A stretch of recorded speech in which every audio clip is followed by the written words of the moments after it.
Right, so hello and welcome back to another episode of the Bach and Arthur podcast. Whippy! Hooray! Whippy! We have a real 50-50 episode again today because we're starting off with sort of current trends on social media and YouTube drama and that sort of stuff. And then going into some really cool science and philosophy stuff. 50-50. 50-50. Like the bread, like half white, half wholemeal. Yeah. Yeah, we're starting off with the very white bread content, just to ease people in, have a bit of a chat. Easy on your palate. Quite a lot of people are talking about this, and then we'll get on to, some real deep existential stuff, which I find so cool. And some really cool stuff in the news lately. But let's start off with two of the biggest groups in the UK at the moment, I guess. Sidemen and Beta Squad. Yep. Pick your poison. What, my favourite? Just pick one. Sidemen. Oh, so Sidemen Inside. You're currently watching, right? Yeah, I'm watching it. And are you watching it? I'm not. I see clips on YouTube and TikTok, but you're a big entertainment enjoyer. I like YouTube, and I think... You're a little iPad kid, aren't you? Yeah, I'm a little iPad kid. He was eating Cheetos with bare fingers, I wasn't eating Cheetos. You wouldn't catch me eating them. wiping his iPad screen with his oily little fingers. Guess what? I don't even have an iPad. So that's how you know everything that comes out this man's mouth is a lie. Why'd you hesitate on the word mouth? I don't like to talk about your mouth, especially after you said about your tongue being your biggest weapon. And then My strongest muscle, that is not a big weapon. And then off camera, I have a bigger weapon than that, pal. Weapon of mass satisfaction. I know all about it. But anyway, Sidemen. Speaking of Sidemen Inside. Yeah. Arthur's not watching it, but it's good. There's a bit of drama. There's a bit of beef in it. Yeah, I saw the girl having a random dig at Joe Weller. Yeah. What was that all about? Yeah, she said something like, so Joe Weller's clearly seeing someone on the outside. He's mentioned a couple times that he wouldn't mind like one of the shop items being a FaceTime call, so he could call her, which is sweet. He's saying it in a sweet way. And this girl says, I bet she's getting her esophagus bruised by another man on the outside. Why did she say that? I don't know. But Joe took it kind of, he obviously didn't like... He didn't rise to it. He didn't like it, but he took it well as in, he didn't rise to it. Yeah, he kind of went, congratulations, you got the reaction you wanted, because everyone did the, standing up and running away. That's just a crazy thing to say. Yeah, but it's so disrespectful. It's something you could say to your mate if you know them really well, but...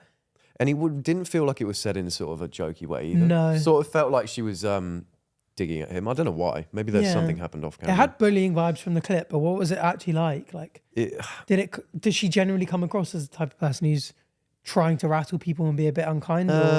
She is like quite outspoken. She is an extrovert. She doesn't seem like a nasty person, but I just think she I don't think it was said. It didn't feel very jokey. I don't know. No. You can't really tell someone's true intentions, I guess. But I've heard that there's like a 24/7 stream that you can see on Side Plus. Oh. I haven't had a look at it, but that's kind of like Bigger Brother-ish, isn't it? Wow, that's cool. So that's interesting. But I haven't seen that. But it's interesting. I don't know if anyone else is watching it. Let me know. Maybe we can talk about it in the comments because he won't talk about it with me. To be fair, having been on Locked In, I kind of do know what it's like. Oh, having been on Locked In, I've done that, but shut up. Bro just told me to stop yapping on my own podcast. He did for the audio listeners, he did the yapping hand thing. Like, this brother stopped talking. Leave me in peace for a while. I guess I dabbled in Locked In, so I sort of know what it's like. Yeah, we get it, pal. I'm relating to your boring story that I otherwise couldn't relate to. Oh, so you think the Sidemen Inside is boring now, No, just the way you tell it. Well, I'm going to go and tell the Sidemen. I'm going to find them and tell them. Well, it's not their show that's boring, it's just the way you told it. I bet the show's very entertaining and I'm going to go home and watch it now. It is. The first episode's like 2 hours, though. That's a long one. That's a commitment. See, that's the commitment thing where I'm... It's like the toxic productivity thing I was talking about when I go, could watch that for 2 hours, or I could get better at chess or Arabic or Spanish or learn the piano or read some books, including Sapiens, which I bought thanks to you now. Have you started reading it? And it has arrived. It was water damage, so I've got to send it back, which is a bit sad. What are the chances someone sucked it? Speaking of Sapiens, I've seen a couple people tag me in like a story saying, I got a book recommendation. They've bought Sapiens to read it. Good, so you're cool. going to enjoy it. I promise you'll enjoy it. Bach and Arthur book club one day, maybe. Yeah, I can't believe this. The book recommendations are taking off. We should set up a link so we get some commission off of you guys. That is not... You're always trying to monetize them, aren't you? No, Speaking of that, join our Patreon. I knew it. For our bonus content. I don't even join the Patreon. Wait, you're not Italian Snatch? Nope. Fair enough. No, I am Celine Dion. I didn't even know who that is. I don't know why I said Celine Dion. She's the one who sang Titanic, right? My Heart Will Go On. Anyway, and the other big YouTube drama, Beta Squad did their football match, Yeah, which you that's got invited to on Sunday, but it was what, your grandma's birthday? My nonno's birthday. What is a nonno? Italian grandfather. He was 80 years old. What is it with like different white people calling them? I saw a tweet about this going like, why do white people always call their grandma and grandpa such weird words? No, they'll say stuff like Nima and Pops. My Nima and my pa, my non dispiace. Oh, there was there's actually a really funny skit about that. I think it's the Squid guy who made it about them to like people coming up with what they want their grandchildren to call them, and it's like me mum, like some random like goo goo or some crap like that. But can I just say nonno is just Italian for grandfather? Oh, and fair it's enough. like nonno and nonna. So actually just retract what you said. Yeah, okay, I speak a lot. And apologise to all the white people I did conversation listening. Italian actually at school.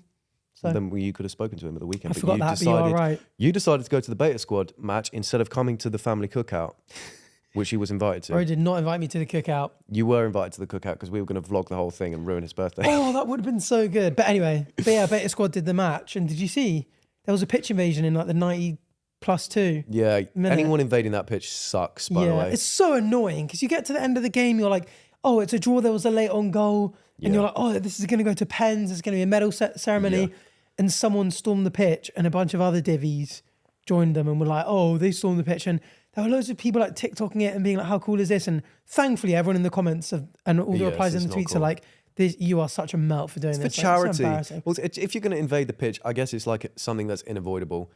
Do it after the penalties.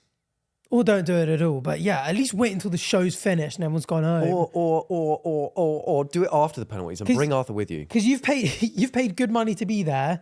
So has everyone else. But you've paid good money to see it and see the show. £5. And you're not even... It's like waiting in the cinema for ages for your favourite movie to come out. And then just as you're about to get the grand conclusion or something, you throw your popcorn in the air, run a lap around the cinema yelling and run out. And it's like, well, you paid to watch this. Have you thought about that analogy? No, I haven't. That feels like it was thought out. No, it was just off top. Pretty good. What is your favourite film? Shutter Island. And it would be like... I think I've already asked It'd be like yapping in the final scene of Shutter Island. Yeah. And it's like, well, now the entire you don't know. point of rewatching it is null and void. What's your favourite movie? Come back to me on that. Probably Interstellar, but come back to me on that maybe. Oh, that's so good. I've rewatched that for the. It was my first time rewatching very recently, and it feels like a basic answer, but it is just a great film. Yeah, there's a reason. Great score. It's really good. I really like The Prestige as well. That's really good. Haven't watched that. I do rave about that. I do. You can often hear me raving about that, to be honest with you. You know what? Speaking of names and stuff, this reminds me. Are we speaking of names? For like grandma and grandpa and like weird names and stuff. A bit of a late callback, I grant you. Speaking of names, I tried to segue this. Speaking of Sidemen Inside, because I actually had this as a point to speak about later on, but I was like, oh, given you're generally talking about funny names for things. Yeah. Go ahead.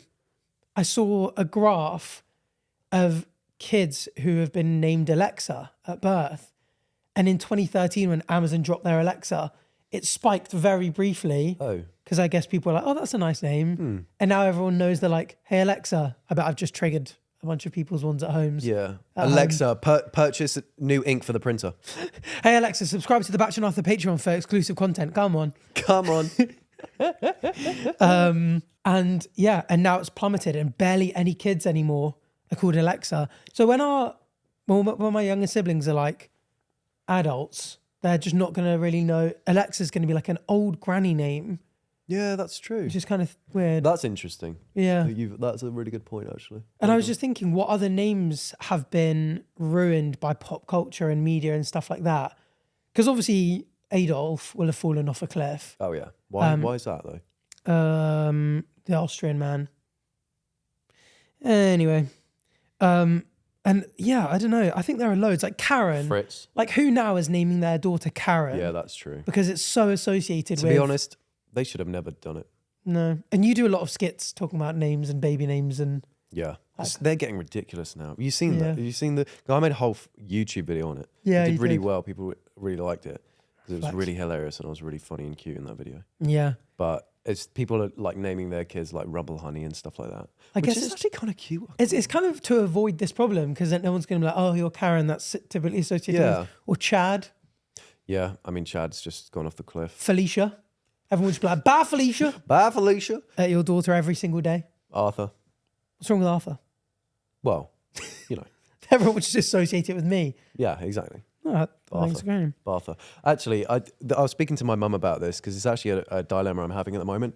Because I'm friends with you and Arthur Hill. Yeah. When I'm hanging out with both of you, I don't know what to call, without going Arthur TV or Arthur Hill, I don't know what to say. That's why the boys sometimes call me television.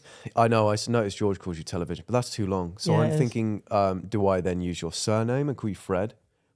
But do you respect that or No, not? call me Arthur and then call him Hilly. No, because that's not, I don't like it. What? Why? Hilly, does he Yeah. like it? Yeah. Okay. I could call, because I was thinking Hill, Hill doesn't roll off the tongue very No, well. it doesn't. Hill. Does he actually like Hilly or not? Yeah, he likes Hill. Hilly, Hilly. sorry. Truly, or you like Yeah, I know he does. It's a very football. If you're on a football pitch, Hilly? you tend to like take the first syllable of their surname and then an E. Like Rashford is Rashy on the pitch.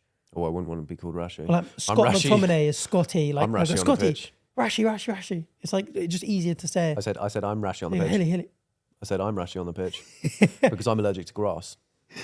Right. I was topless playing football with my friends in the park the other day, and I tried an overhead kick. I landed on my back Oh, on the grass, and I'm not joking. Once I stood up, after 5 minutes, my whole back is covered in cuts just because I'm allergic to grass. But it went away yeah, overnight. Of course. I tried a bicycle kick in the pitch side. It's really annoying. I 'cause saw it. It's because in the Chris and Lee video, I scored a great bicycle kick and it gassed me up and this cross came in and I was like, that's a great height for a I bicycle. literally, because I was watching the highlights last night after the beta squad thing, it got yeah. me looking at stuff. And you got some height on it, and I was thinking, oh my God, that's Arthur. That looked like it hurt. Well, that's the thing. Mid-air, I was like, oh, in the Chris and Lee videos, there's a big map beneath us. Yeah. In this one, and so I kind of pulled out to try and land a bit better and it hurt. Even when I did it and I barely got off the ground, it hurt. Because also all your organs take a real big, like, fuck. Yeah, that's true. It really does. It does whack. Speaking of, we're doing a charity match on Saturday. I think we've spoken about it, but we would have already played in the match by the time this comes out. Oh, yeah. So you'll know. Or will they know? It's not being filmed, is it? It's being streamed. We should film it. Maybe. A vlog. A vlog. But Ilkeston for Awareness for Andy Man's Club is the football match if you want to go watch the highlights and watch me and Batch cook. Come on. Yeah. What One more name, actually. Isis. The Egyptian I god. didn't know that was a name. The Egyptian god of love and fertility and stuff. It's a really nice name, but now obviously. Yeah. I think that There's with a the bit of an ISS. issue with that one. When people talk about the International Space Station, I'm like, oh, that looks close it looks to ISIS. close, isn't it? ISS. Anyway, so that was the name thing. I was going to say something about the name thing, and it was probably really interesting as well.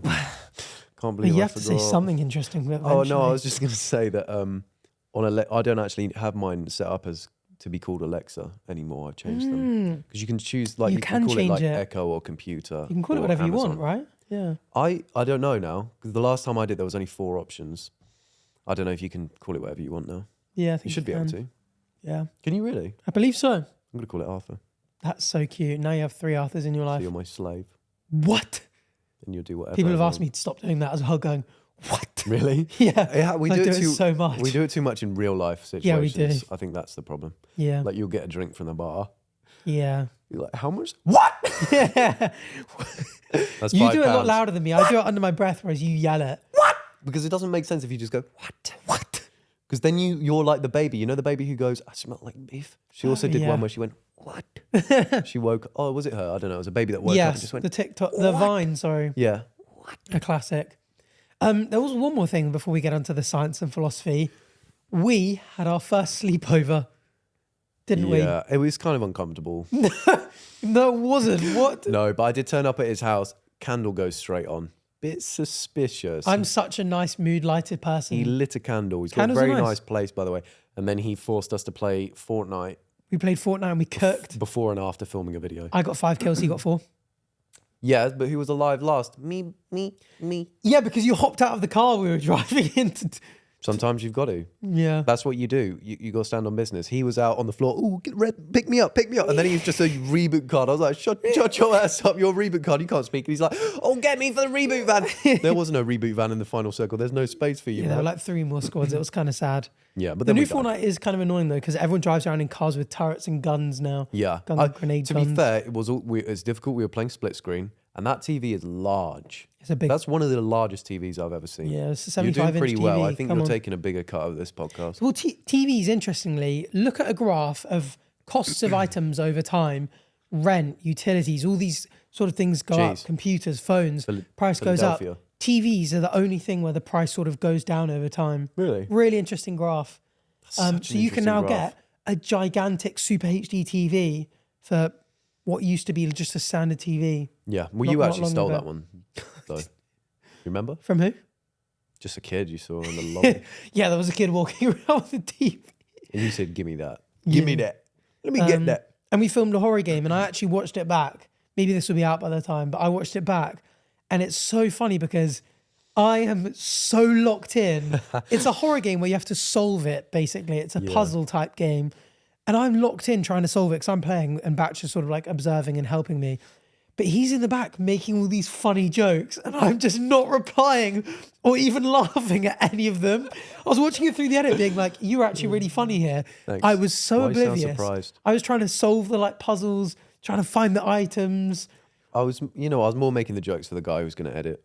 Fair. Because I don't really... But I've got no editing. I'm going raw full half an hour of gameplay. Ooh. And it's actually really good. It's really cute. So you could upload that soon then? Yeah. Because you said to me it will take a few months. It's a running joke because we filmed a video for him, a button video. You would have seen me, George and him. The button's most painful moments. We filmed that months ago. And then he's like, oh, I'm going to upload that. I forgot that thing even existed. I forgot it existed. Yeah. I uploaded a video recently on Pawn Stars. That's PAWN. The pawn shops in America. They're like top 5 most illegal items. And it was filmed back in my previous house. That is crazy. I moved house like 3 or 4 months ago. It was back in my previous. His turnover's so quick. But with a lot of shows, you have to just give it a few months to make sure there's no copyright issues, monetization issues and stuff. Fair. Although, if you just upload it, then most of the views come within the first few days anyway. That's true. But I like the whole point in YouTube is having background, is having, rather than having to upload every day and get 100k views, if you have 100 videos that are always getting 1k a day, when you've got a big backlog of videos, that's when you earn the most money. Yeah. I wonder how many videos you have on your channel right now. Nowhere near as many as yours. You upload so many. No, but you've got, the Arthur TV channel. Oh yeah, but I only upload like once every week or two. Yeah, I think I've got like 100, 150. I upload a lot of shorts on YouTube as well. But yeah, you do. But subscribe to the Arthur Frederick channel for that gaming video. And me and Batch said we're going to try and do film one video maybe a week together. Yeah. Whether it's a vlog, a gaming video, we can do stuff online. But we were talking about the slushy noobs. And everyone was like, yeah, do it. So we were like, oh, these could be quite easy to film. And it was easy and fun to film. But did you see we got kind of cooked for it? No. There were some slushy mind virus people who were really annoyed that we know about slushy noobs. I'm going to say it. I knew them before you guys knew them. I subscribed to them when they had 40,000 subscribers. Okay? I was gatekeeping them. He sent me this in a Discord message as well. I was gatekeeping them because you guys are saying in the comments, oh no, it's reached the wrong people. It shouldn't have reached you. I was already there. I was enjoying their content before you existed. Also, it's so weird. When I feel like when we got invited to that Sidemen video, the Sidemen Hunted, everyone was like, oh, it's so cool to see Arthur and Batch getting recognition. They deserve it, blah, blah, blah. Everyone was so sweet. So thank you guys. Love that a lot. Yeah. Very heartwarming. My heart melted 3 times reading those comments. He doesn't, because it's ice cold. Whereas for some reason, the Slashy News one, people hear about it and they're like, no, we must gatekeep. We must gatekeep. For some reason, they're very gatekept. It's a very gatekeeping fan base they've got. It's kind of funny to be like, oh, I really like this creator. But at the same time, I don't wish them well and I don't want them to get more views and reach more people. It's a weird thing, gatekeeping, get more success. I think it's like people do get jealous when they were a fan of someone before other people, and then the new fans are like, oh my god, these guys are so good, and they're like talking to other people about it. They feel a bit like, yeah, well, I knew them before you. That's quite a common thing. It's a weird mindset. It's a weird mindset. I knew this before it was cool. Yeah, but exactly. I don't know what it is. I don't know the like science behind it, but it happens all the time. Yeah. Whereas people don't give a shit about us. They'll pass us around. They don't care. Yeah. They see us in a Sidemen video. They're like, you have him. You can have him. Keep him. Keep him. He's yours. Yeah. Anyway. So thank you for allowing us to be basically the sluts of the internet and be passed Yeah. around by bigger YouTubers. And do you know what you should do? Don't know why I said that. If you actually, what you should do is comment on all the Sidemen's social media. Get them back, get them back, Arthur, get come them back, back. come back. To be fair, I did comment that. I was like, tag Slushy Noobs on this TikTok until they collab with us. And I bet they saw it and were like, these little bags. I will say, Hamza has liked one of my videos before on TikTok. He doesn't follow me back, but... Yeah. You know, you just said it's an interesting science thing that people have this mind virus. Yeah. I think it's time to go into the science. Nice segue. Before we get on there, Astro Kobe, who some of you may know, massive TikToker, does great astrophysics sort of space content, messaged us on Friday and was like, I'm going to be in Europe. Heard you guys like talking about space on the podcast. And I was like, bro, me and Batch love your content. Literally come on anytime. So we might have Astro Kobe on. That was cool. But I was steaming on Friday night when he messaged. I was absolutely leathered. So he replied, and I was like, I love your content, man. Me and Batch love your content. And he was like, okay, now I feel uncomfortable. Yeah, I don't so want to he's come on not the coming to podcast. Europe anymore. No, he's not. Because he's from Australia or New Zealand. One of the two. He's from I'm the not sure which Oceania one. continent. So his night sky is actually flipped. He's got a different night sky, sorry. Yeah, The he moon does. is upside down for him. Yeah. He doesn't know what life's like up here. Yeah. He's going to wait. No, because he's going to turn up walking on the ceiling. How are we going to have him? He's not going to be able to sit down. He's going to have to do Yeah, a we're going to have to get headstand. an upside down chair. gonna I be don't upside actually know down. how that works. It's going to be hanging like a fucking bat. Yeah. So I've got the first bit of cool news, I guess, science news, is did you see the James Webb Telescope has just found the earliest galaxy we've ever seen? Oh, no, I actually didn't see that. So we were speaking about this on the podcast about galaxies that form about 500 million years after the Big Bang. So we see them 13.3 billion light years away because they take about 500 million years to form. And the Big Bang was 13.8 billion years ago. These galaxies have just been found and they formed in 300 million years. So they're the two youngest galaxies we've ever seen. And you know what I find really cool about this in particular? The fact that we can look at light coming from distant galaxies and know how old they are and know their chemical composition. So we know that there's hydrogen and most likely oxygen because light interacts with elements in a very specific way with different elements. So we can get the light and essentially look at how much it's redshifted and look at how it's interacted with the elements in those galaxies and be like, this is this old, this has come from this far away, and this galaxy is comprised of these elements. And we now know that galaxy is going to be forming stars and at basically a rate 20 times the usual galaxy. I just thought that was so cool. And they were just going, this is probably not even going to be the record for longest, because they said that they could have detected this galaxy even if it was 10 times dimmer. That's really cool.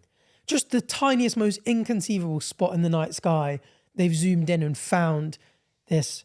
So again, for those who missed it, if you look at, obviously light takes a long time to, well, not a long time. It travels a certain distance in a year. Speed, yeah. 3 times 10 to the power of 8 meters per second squared. Nice. So if you look at something 13.5 billion light years away, you're seeing it as it was 13.5 billion years ago. That's right. And it's just so cool. And they were just like, because we could have detected it if it was so much dimmer, we anticipate that we're going to find galaxies formed 200 million years That's really cool. after the Big Bang. And that's how we know about how planet formation and stuff like that works. Because Yeah. you can see it happening. So a lot of people will say, oh, how do you, we've got these theories about like how universes are formed, how planets are formed. They'll say, oh, how do you know that? You're just making that up. You can see it. So You just cool. look back that far. You can see how things formed. That's how we know. And I did go on a bit of a reading spree about how exactly the light interacts with the elements, but it's so complicated. It's fascinating to read. There's a If lot you of want to different go ways, exactly like, how do we, just from looking at something, know how far away it is and what it's made of, go look into it. But the essence is that redshift and the way light interacts with the elements, but it's absolutely fascinating. I love that, the fact that cool. like you could take a mirror, if you had a big enough mirror and you took it far away enough from Earth and you looked into the mirror, you could see the dinosaurs on Earth. Yeah. Just because of the way that light travels. Like the light, so light has reflected off Earth in the, let's say, Jurassic period, and it's traveling away from the Earth right now. So some distant galaxies can see if they were to look on Earth, that's another reason why maybe aliens wouldn't have approached Earth, because what they're seeing is long before any life ever appeared on Earth. But yeah, so there's light traveling away that reflected during the Jurassic period. If you got a mirror, took it out to the point where that light would have reached by now, and we could see it backwards straight away, you would see the dinosaurs roaming around. That is so cool. That's the cool thing about looking at this galaxy, because we're looking at it and going, oh, look, it's a little baby infant, cute little galaxy that's chubby cheeks and all that kind of stuff. But that's not what it looks like now. Like, that's going to be so advanced. Like, who knows? That could be teeming with alien life, and they could be looking back at us and going, oh, look at this early formed galaxy.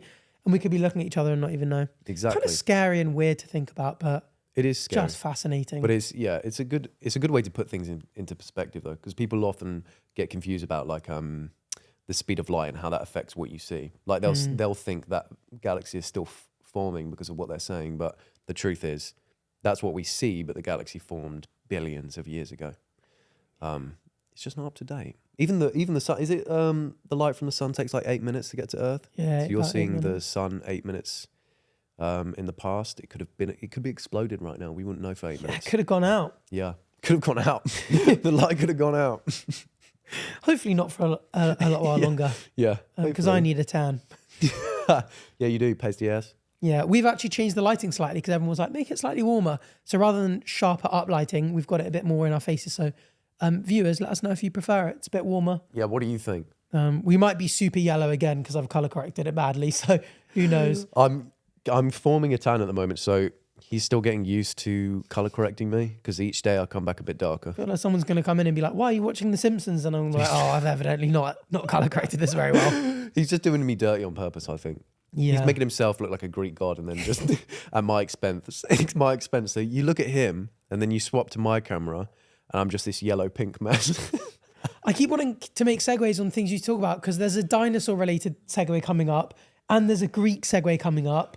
I love velociraptors. But they'll come up later because I wanted to speak about the other thing that's in the news.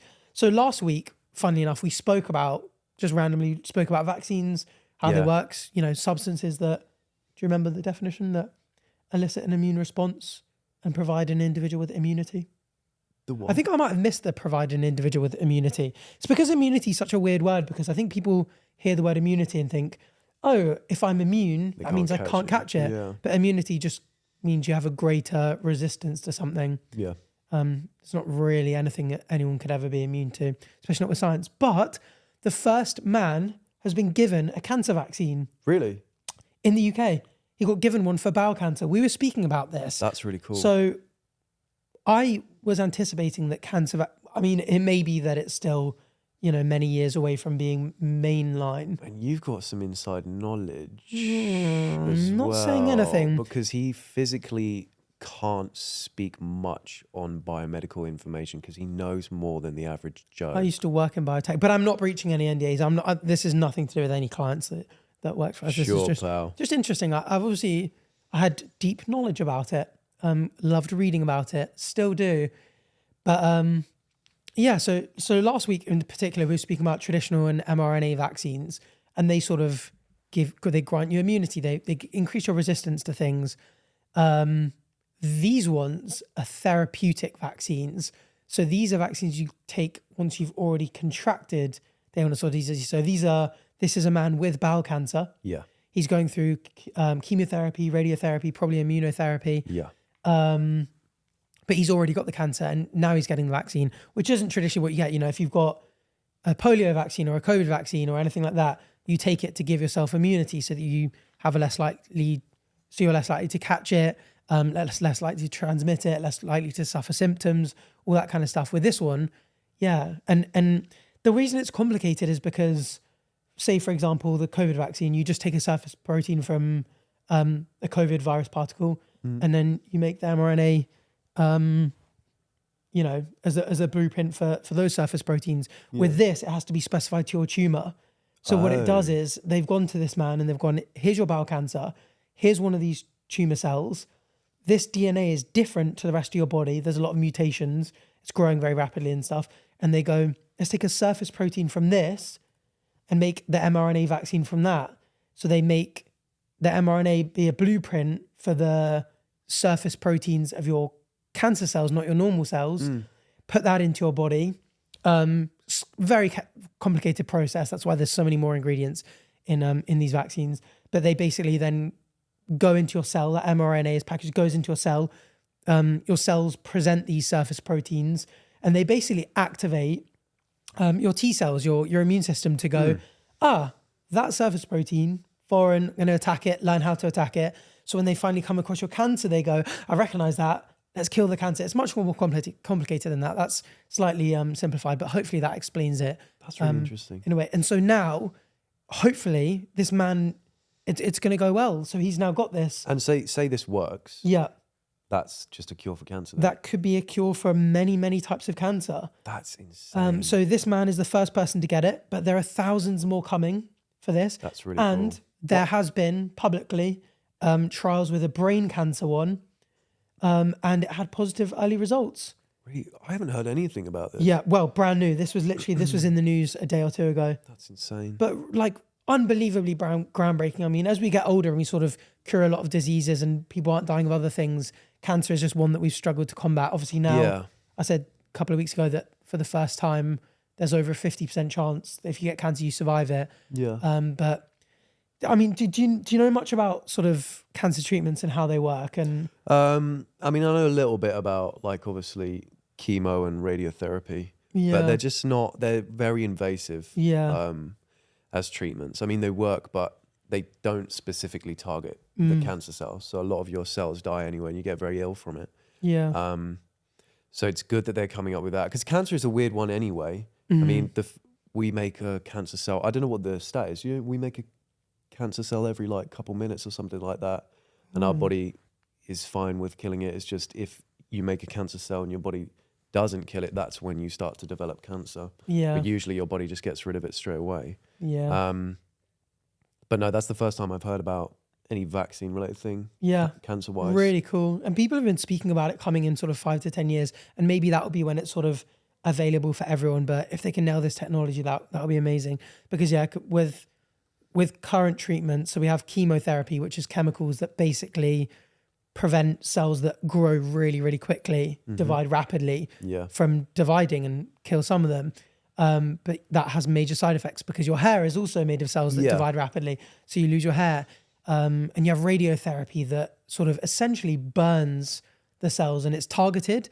So you try not to cause too much damage to surrounding tissue, but relatively unavoidable. Yeah. Immunotherapy is one of the better ones. It helps with using your immune system to target the cancerous cells. But this is pretty groundbreaking. I mean, this is sort of next level. And then hopefully if it ever comes back, your body still has some sort of memory, essentially, your immune system. Yeah. So just two absolutely amazing, groundbreaking discoveries in science where I think we should have this every couple of weeks, just groundbreaking things in the news, because stuff like that is just fascinating. Because I feel like not a lot of people watch the news now. No, and especially our generation. And science news never gets pushed in front of anything because news. There's only ever bad news on the news, really, because that's what it just shocks people, it gets people listening. Yeah. So you don't hear about. I mean, I haven't heard about that. Yeah. Either of those things, and I usually would have heard about the Hubble telescope stuff.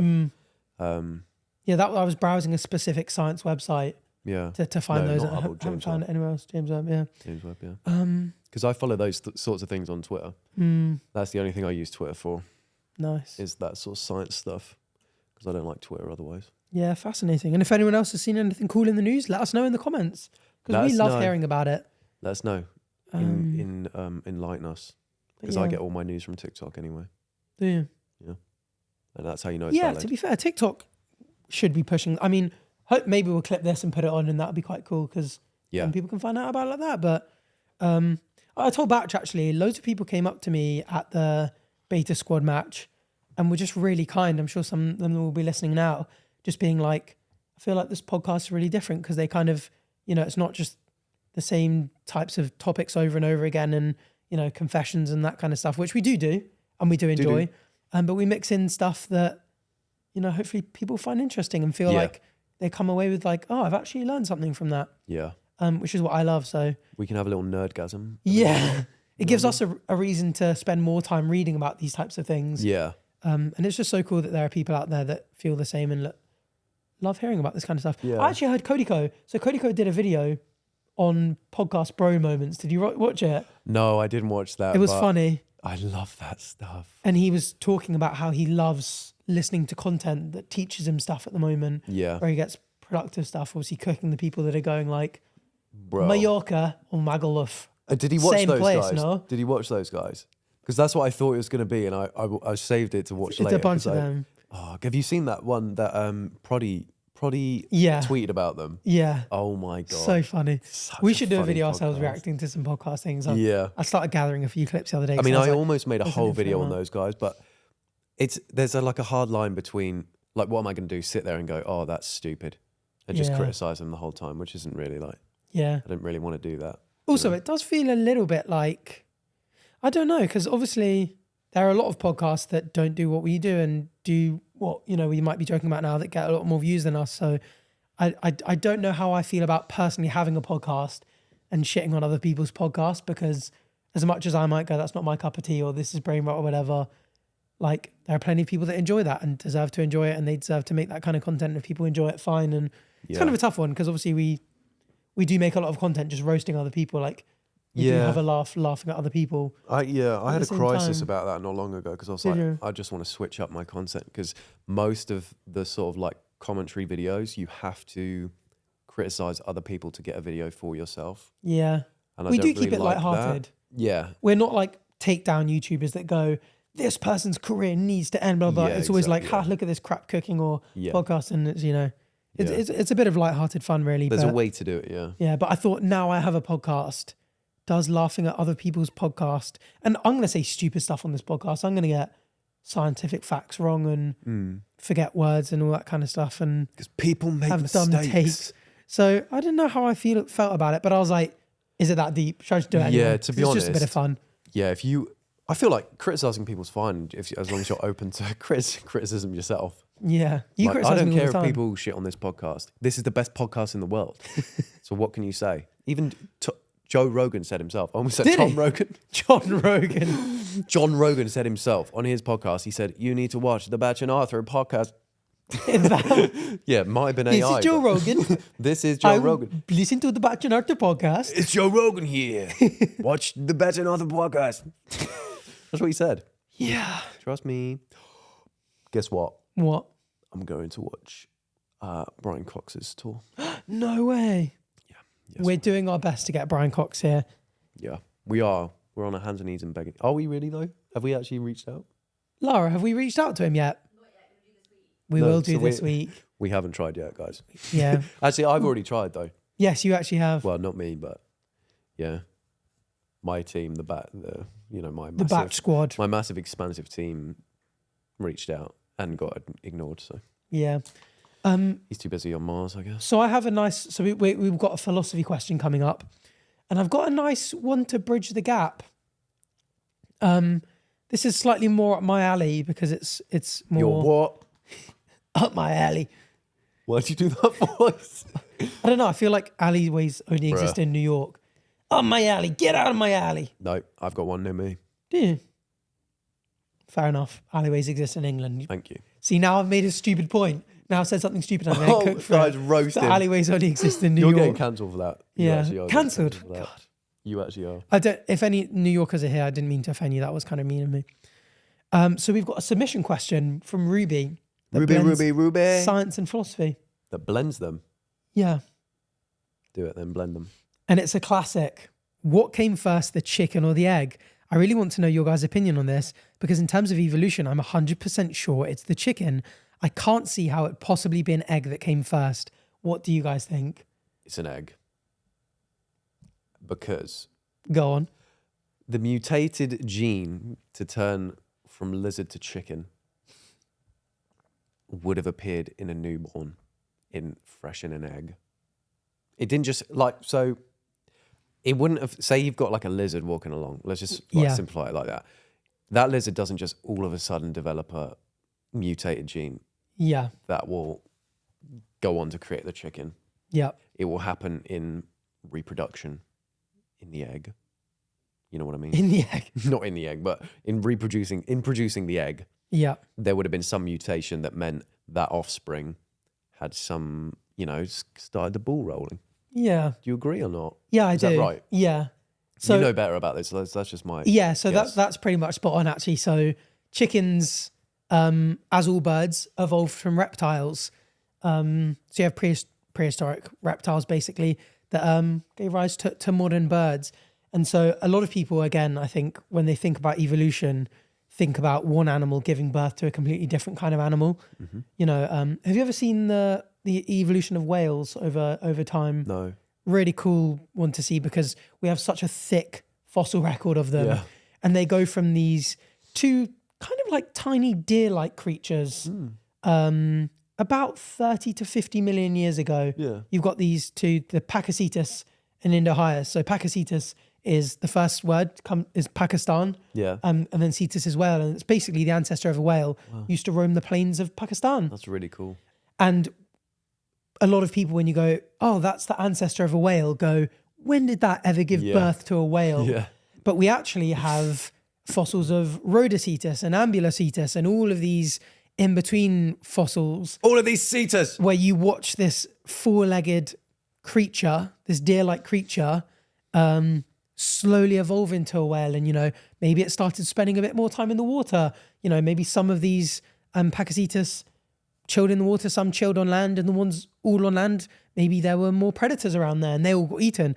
And then the ones who chilled in water, one of them gave birth to some that are really good at swimming and some that are bad at swimming because there's variety in offspring. And the ones that were really good at swimming had better access to food and could evade predators a bit better in the water. And you just evolve slowly, very gradually over time. And that would have been the exact same with, as you say, with chickens. So you'd have these early reptiles evolving wings. And even that's another really interesting one, like the evolution of wings. People are like, well, if you had half a wing, how's that going to help? Like, how could a reptile ever evolve a wing? Because if you've got half a wing, it doesn't do anything. You can't fly with half a wing.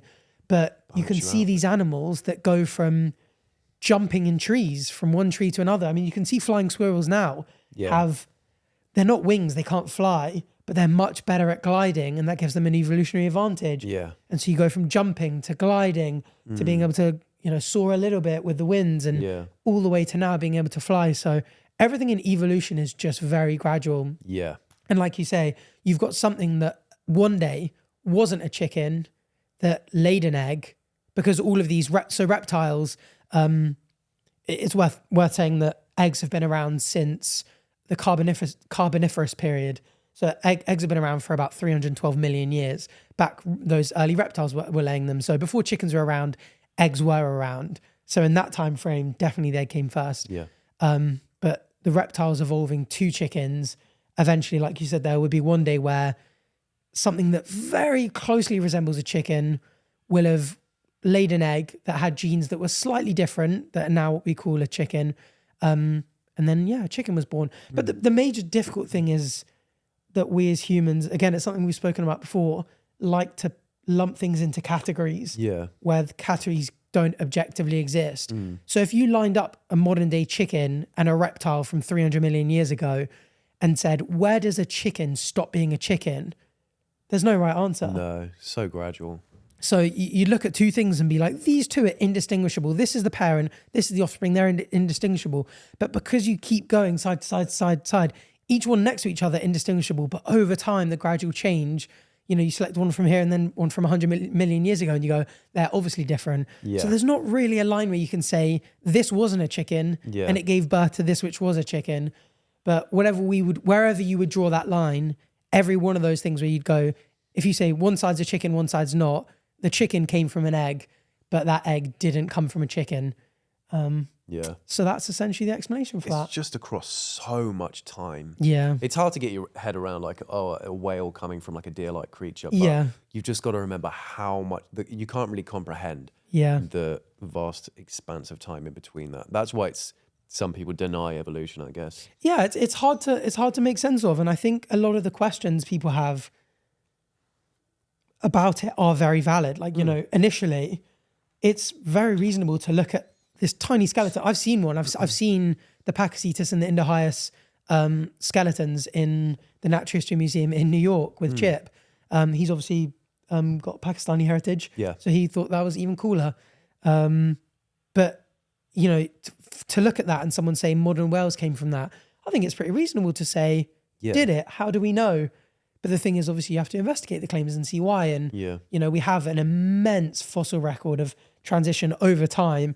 I mean, when you line them up and you go, you've got this little deer-like creature, and then that completely disappears from the fossil record, and all of a sudden this thing appears that is kind of the same, bones in the same place, bit longer, bit more streamlined, and then that completely disappears and is no longer in the fossil record.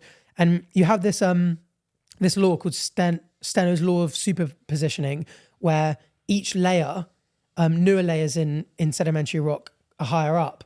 So obviously one layer is put down, and then you have another layer, and obviously as you go up through the layers, the more recent layers are at the top. And so you have in one layer this thing 30 million years ago that's a tiny deer, and then each layer up you know is more recent, and that deer-like creature is completely gone, and you've got something that resembles it that's more like a whale, and more like a whale, and more like a whale. And then you do dating, you date these fossils, and you go, oh, they actually are in chronological order in time, and there's no other reasonable conclusion you can draw from that other than this is an evolutionary pathway. Yeah. Because it's just telling the most clear chronological story. And if that wasn't good enough, like we were saying the other day, there's a million other ways to verify that they're related, one being DNA. Yeah. So you can look at the DNA and go, oh, there's actually slight gradual changes. And you go, this weird gene that doesn't do anything in this Indo-Hyas, it's just in its DNA from a long time ago. It used to do something, doesn't do anything anymore. That gene is present in all of these. And that's how you can tell, because it doesn't do anything. It was there from previous, it previously was probably useful, which is junk DNA now. Yeah. But yeah, it's still there. And obviously whales now still have hip bones. You can still see they've got tiny little bones, kind of like tiny little feet that basically, they now may very well serve a function. I think they do help with mating. But that's a common thing with evolution, where you go, I've got this body part, it doesn't do what it used to. It doesn't, isn't a leg anymore. But it can still be useful. Yeah. We have a tailbone, yeah, exactly. Yeah, and that's where the term hips don't lie came from, Wales. That's where Shakira got it from. She loves whale evolution. Yep. Yeah. But yeah, there you go. In fact, as well, I was going to say that the fact that animals evolve so that their vestigial structures become useful again, like the old hips and feet of the whale now being useful in its reproduction, happens so often that it's got a name. It's called exaptation, which is quite cool. Have you seen the Netflix documentary that it goes through the whole history on Earth and shows you evolution from dinosaurs to birds, because basically birds are like modern day dinosaurs. That's where they came from. But it's really cool. I can't remember what it's called. I want to search it because it's like I don't know if it was what's his name, Morgan Freeman narrating it. Lara, could you search that, please? Life on Our Planet. I think that's it. Yeah. And it just goes through. It really explains like evolution in a way that's digestible. Oh, the series focuses on the evolutionary history of complex life on Earth. That's cool. Yeah. And produced by Steven Spielberg. It's genuinely really good, and it will show you how you go from no life to life, and and then talked about abiogenesis as well. it goes through all of life. Wow, that's so cool. It was really. It's. I can't believe I've nice never to heard watch. that. Yeah, I mean, you would know most of the stuff in there anyway, though. But it's nice to watch. Yeah, it's cool. It's good. It is difficult as well, because so many of these concepts, the underlying science is quite complicated. Yeah. And it's difficult.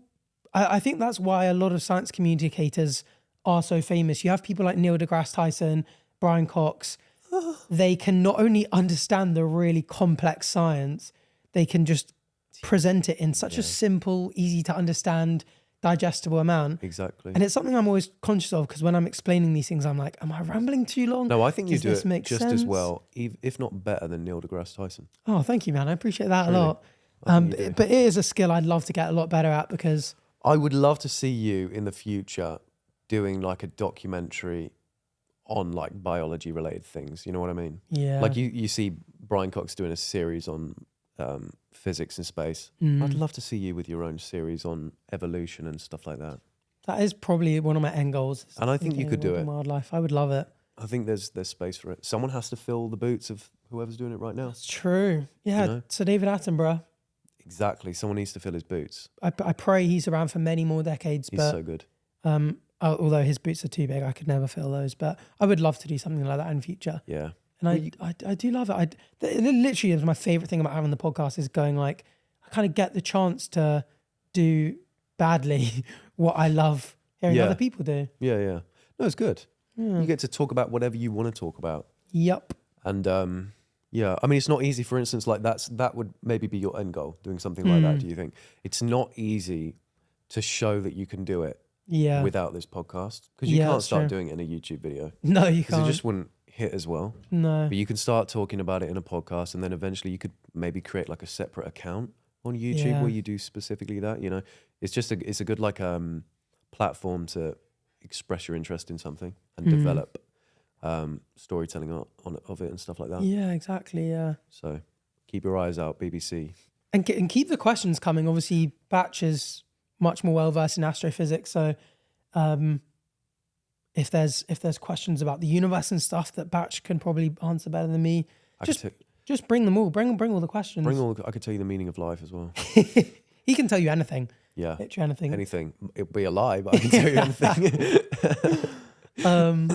Yeah, and then hopefully we can bring on very good experts. Yeah. Who know even a lot more who than know us. the knowledge much deeper than us. Yeah. But hopefully, we can give a basics. There'll be the occasional fact and stuff that we might have misread or misunderstood, but feel like being able to get the basics across is just interesting. Yeah. And anything we say, definitely go and Google it and back it up with evidence. A lot of it is based on memory as well. My memory isn't the best, so I can relay some information, but you might want to fact check what I'm saying because I might have thrown something else in there by accident. And I think that's the kind of mindset we want to promote as well. Is skepticism is going. Yeah. Question everything. Question everything. It's almost like a sentence that's mocked a lot nowadays. Yeah, Because people are like, oh, get your tinfoil hat out if you question everything. Yeah. But that is what you're supposed to do. Yeah, no, it's good to question everything. You should. But like we said with the flat earth thing, once all the answers are going, actually, this is true and these are the results you're getting, you have to have an open mind to accept it. Yeah. There does come a point where questioning just doesn't benefit you anymore. Yeah. And you're just going against yourself. Anyway, so that was a sort of bridge between science and philosophy. Nice bridge. And now, thank you, I thought I'd bring us onto a big philosophical question that you'll like because it ties in with AI. Whippy!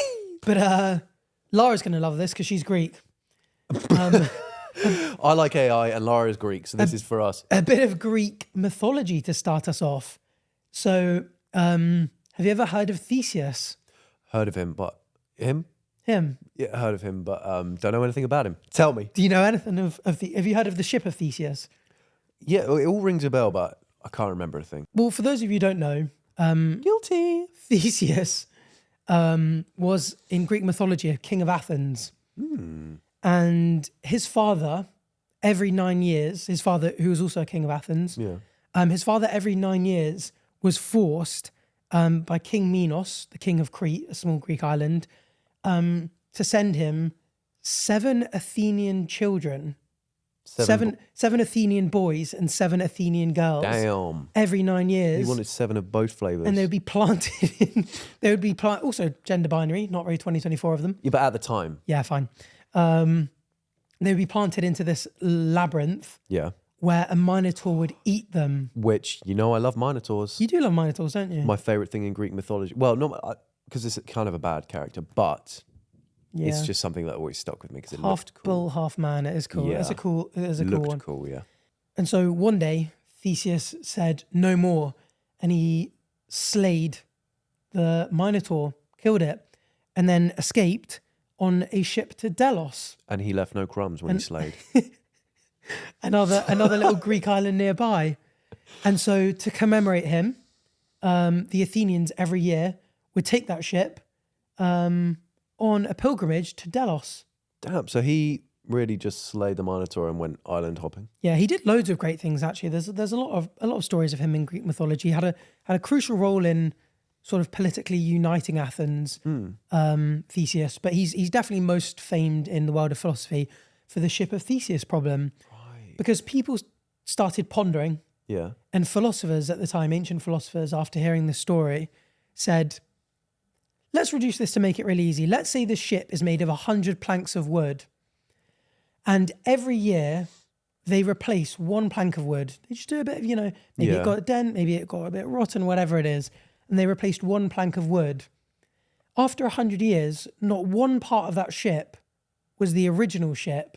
Right. So would you still call it the ship of Theseus, or is it an entirely new ship? And this is a philosophical problem with no actual right answer. So whatever you're thinking, could. So would you consider it the same ship?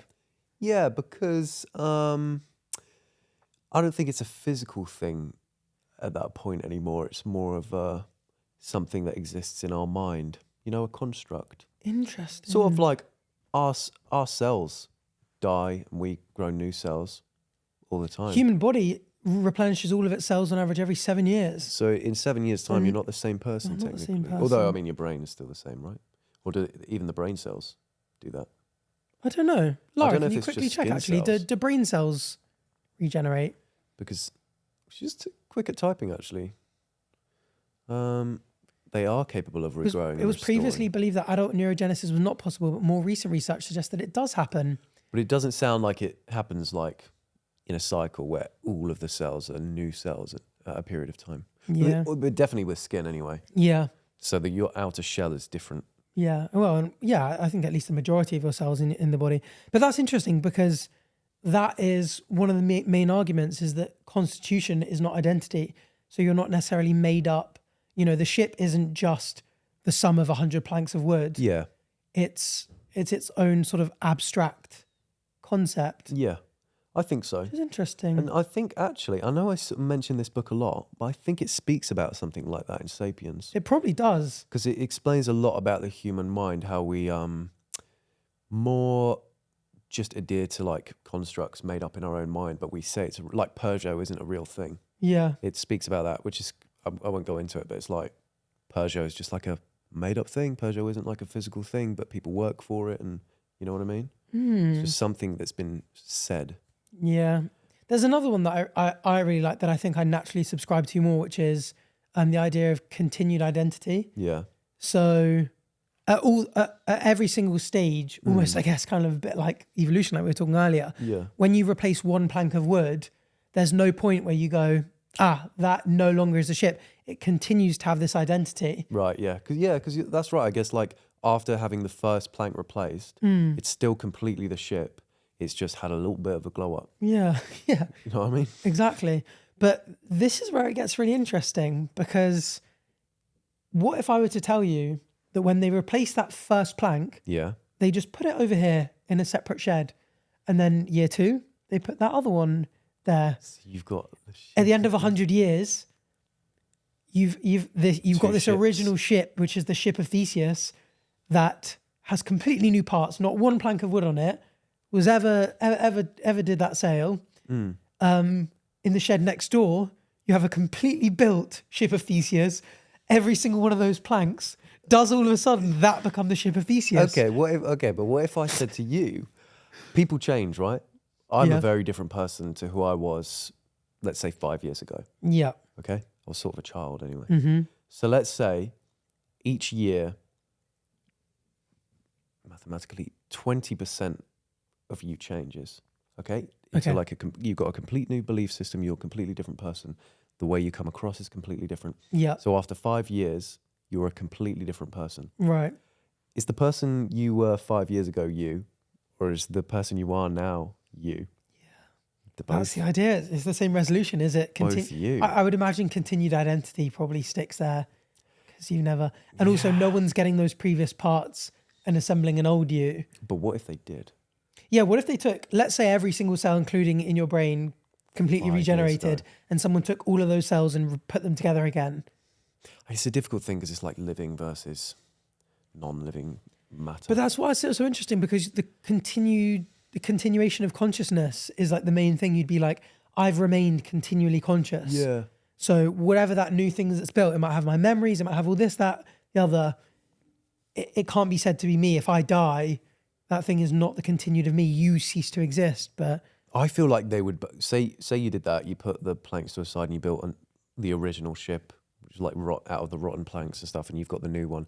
I say they are both the ship, because Oh, interesting. after you change one plank or 2 planks or 3 planks, let's say you've changed 10 planks, that is now the ship of, is it Theseus? Yeah. Because just a change has been made, but that is now the ship. And so that plank that you've taken away is no longer the ship, because it doesn't exist on the ship of Theseus. But then once you've got enough to build the ship, it feels different. It's like you're using the original parts. You have made it again. But it's not, I don't know, it was a really weird one. It's a great one to think about. Yeah, what's your thoughts on it? There's no right answer. So it's No, like, there isn't. I think that it's just those two tend to be the main explanations and ways of resolving it, is saying that, you know, either that something that has continued identity just remains it, and it doesn't matter that you've got all the old parts, because, you know, like you said, the newly built ship continued to remain the ship. Yeah. And then at the same time, just going like, you know, you and me, I mean, it goes along with what a lot of, I guess, religious people would think, is that we're more than just a bunch of cells and stuff together. I mean, we probably give it ourselves more meaning inherently because of our consciousness and that, but, you know, we would tend to think of ourselves as being more than just the sum of a bunch of particles. You know, we're more than just a bunch of carbon and oxygen and nitrogen and magnesium and iron, all that kind of stuff. Yeah. You know, there's something more to us, that if you kind of take any of those parts away, you know, we don't cease to be ourselves or become less of ourselves. Yeah.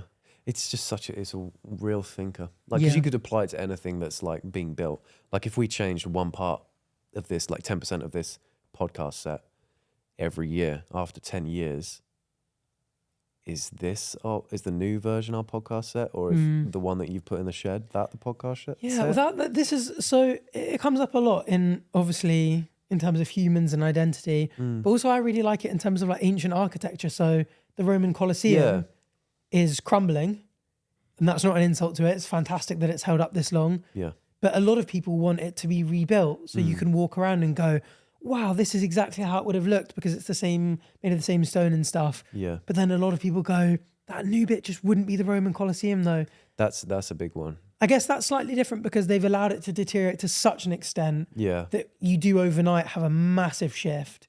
You've not got like one rock fell off and we put a new rock in, or this bit crumbled and we fixed it. It's going from ruins to basically a brand new building. But I mean, either way that you do it, you end up with a new building technically at the end. And it's going to be, I mean, it will be the way with any historical building at some point. They'll all be new. They'll have to be. Like Notre Dame, when that burned, you remember the Great Fire? Exactly. And then they rebuilt a lot of that. And then a lot of people are like, although it's rebuilt and it can look very similar, it's like, oh, but that just wasn't the beam that was, you know, erected back on this day. And does that change it? And does that change its value? And I guess this is all subjective. There isn't a right answer. Yeah.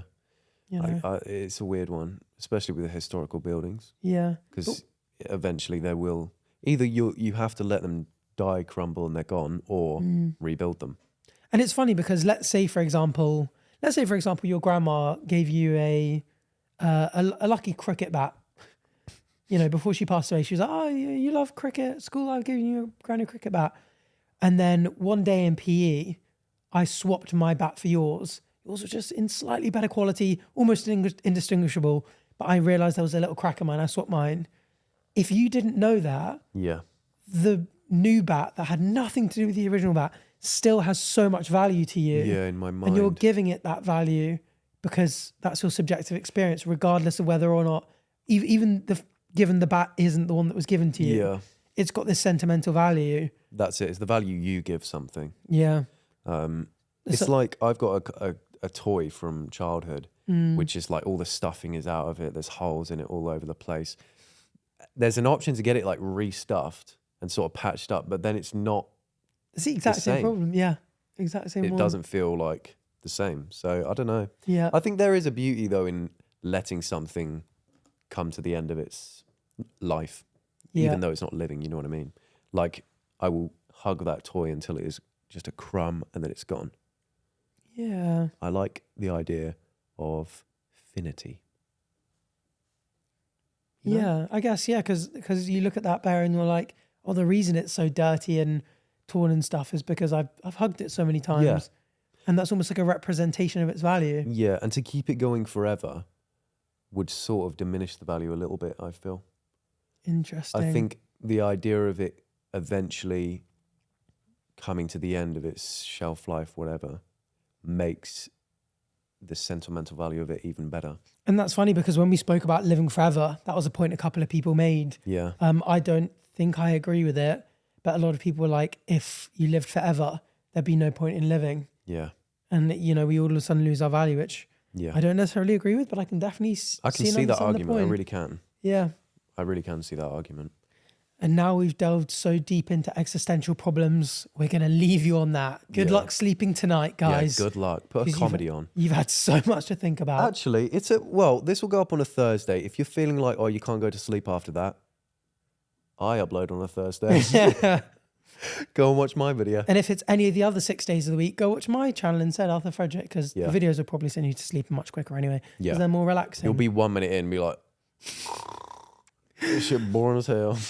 Anyway, thank you very much for watching and listening as always. Hope you enjoyed this episode. Half as much as we enjoyed making it, because we had a bar. And I spent a good amount of time reading things for this one, so hope it was worth it. Let us know if you enjoyed it. All that other bullshit is here today, but it's gone tomorrow. Thanks for watching. Make sure you subscribe, rate us highly, especially for batch of singing. 1 like equals 1 batch song. Yeah, 1 like equals 1 batch. Bye. Bye, guys.